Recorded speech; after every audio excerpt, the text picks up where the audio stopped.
sy nitsahatra nandavaka ny lomotra ao am-pony, namongatra nanaikitra ny felana ny tsiny, nanaratsy azy matetika ny kabeazan'ny olona nandalo, rikoriko amin'ny fiaveny,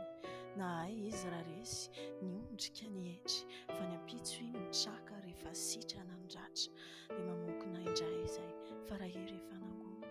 tsy namirapiratra izy fa nitsilo ny nandratra izay rehetra nahavita, nandraraka ny voniny izay nanantona azy, izay tsy nitaridositra nitahoka natahotra ny marina kiboniny,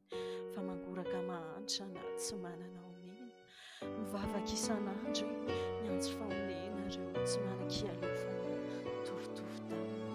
mpivahiny fony manompo an-tanan'olona, nalaza mpiavonavona manahaka ny tany, ny saina ihany fa nahay mandevitra ny tsara velatsiana. Saromany erikerika sy tsemboky ny fiainana ny ranomaso kely ny taty aoriana, rehefa avy reraka nananika nandaty ery avory golongolo-piafina.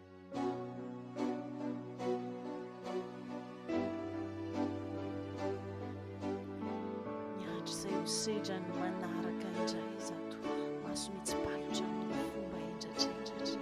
ny azy dia mazava folakizy ankehitriny, nasika fa tsy lolo, na antra fa tsy vendry, zakany ny anjara, tsy resy tsy nangina, tsy resy